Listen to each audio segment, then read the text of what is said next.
Love this podcast? Support it and sponsor today.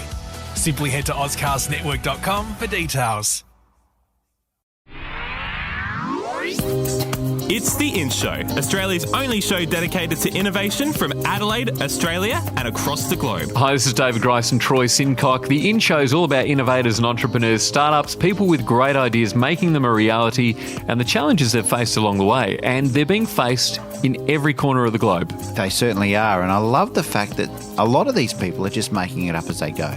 And for me, that's something that's the most inspiring because it actually brings a more human element into the way people create ideas and make them real. Well, let's hear about what's happening in the rest of the world with Claire. She's got more in news, including a story about how virtual reality is really getting physical. Thanks, guys. This week I'll be talking about the world's most powerful energy-producing wind turbine. But first, a group of researchers believe they've successfully created a gene map for depression that could be used to develop new treatments.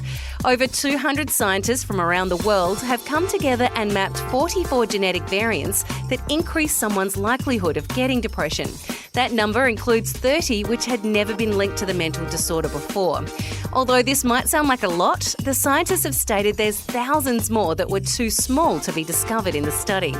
The researchers compared data sets from the UK, US, Denmark and Iceland, detailing the genetic information of mentally healthy and mentally ill people. Many of the genetic variants that have been found are also responsible for anxiety, bipolar disorder, schizophrenia, and an increase in the chance of someone becoming obese. Globally, there's about 300 million people who have depression. This could be an incredible breakthrough. The first of 11 huge wind turbines have been installed near the coast of Aberdeen in Scotland. They're part of the European Offshore Wind Deployment Centre, which will soon become Scotland's largest wind farm. The project, led by Vattenfall, is partly funded by the EU and will cost about £300 million. It's hoped the wind farm will be able to produce over 70% of the town's domestic electricity needs and over 23% of its total usage amount. Each wind turbine is about 190 metres tall, which is half the height of Europe's tallest building, and just one rotation of a propeller can provide a general household with enough electricity for a whole day. The taller a wind turbine is, the more energy can be harvested as wind travels quicker at higher points. The wind farm is expected to become fully functional this year at some point between June and August.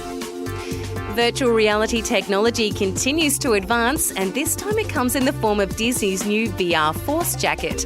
It's hoped the jacket could be used in VR-specific theme parks as it provides users with a more lifelike experience.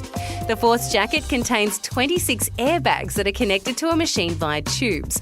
These bags can be inflated or deflated at specific times. The aim of the jacket is to help immerse people into virtual worlds, as the pressure from the airbags can make you feel like something is pressing against you. In one of Disney's early tests, they were able to make the user feel like they were hit by a snowball. This technology could be used to create more lifelike experiences at events, concerts, art exhibitions or museums. Who knows how the landscape of entertainment will change if virtual and physical realities are combined? And that's what's in news this week. Thanks, Claire. What do you reckon about the VR vests, David? I mean, that is just taking us to a whole nother level in terms of, the experience of, concerts and museums and all sorts of pursuits. Going to a theme park is not going to be good enough to just get on a roller coaster and, get that kick. Well, I don't know whether you've been to, places like Movie World or Dream World where you can sit in a, what do they call it, 5D or 4D or something, where you get the experience of sitting in the seat and the seat moves, but you get wind being blown in your face, you get the visual of the screen, you get the audio that's going on. But you're absolutely right. This just takes this to an absolutely new level. I'd love to sit in a suit and just feel what it felt like. Yeah, it's amazing, because when you think of this, I mean, my mind starts going to what on earth is next? Like, how could it be any more immersive than that? But to be able to feel the experience is something very different to being able to see something that you're experiencing, And I think this is also about being able to safely feel the experience too, because sometimes for me it's like, well, if you want to feel the experience, just do it. Like if I want to go bungee jumping or I want to feel what it feels like to go bungee jumping, go bungee jumping. Have you been bungee jumping? I haven't, and I don't ever want to, ever. Yes, I have, and I don't know what a heart attack feels like, but I definitely felt like I was on the verge. It was definitely a physical thing. But to be able to experience, imagine even that as this is what it's going to feel like for you to bungee jump. And have you then get comfortable with what that's like? Oh, it's terrifying, but it's not as bad as I thought. I think that's the thing, isn't it? So we're going to be able to experience these things in a really safe way as opposed to actually the terrifying way. But, you know, once again, how far will it go to be, we talk about virtual reality, well, that's going to be close to what reality really is. So, yeah, virtual reality is no longer conceptual. It's actually really creating the entire immersive experience, isn't it? I actually really like where this could potentially go from a live concert experience point of view. You know, so when you go into an arena and your favourite band's playing, you know, the bass hits you in the chest. You feel it thumping you.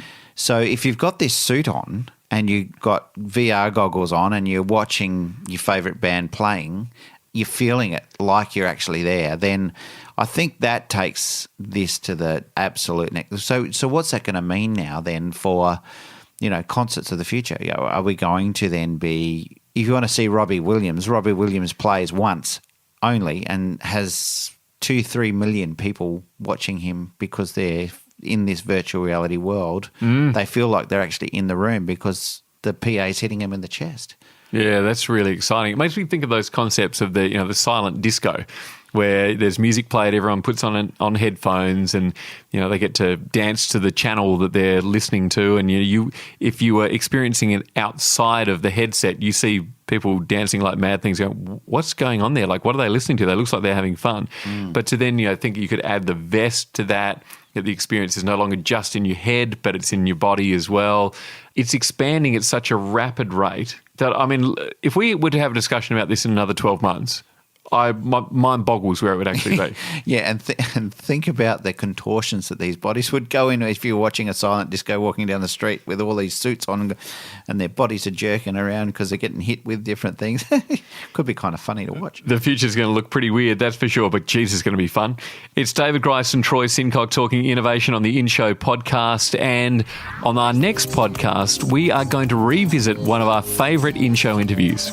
We certainly are, and look, I just love this story. Hearing about how somebody could start in building and end up in NASA was just beyond belief for me. You'll hear that next on the In Show podcast. The In Show News. To hear more of the In Show, subscribe to In Show on Apple Podcasts or find us at ozcastnetwork.com. A Dave and the Beanstalk production.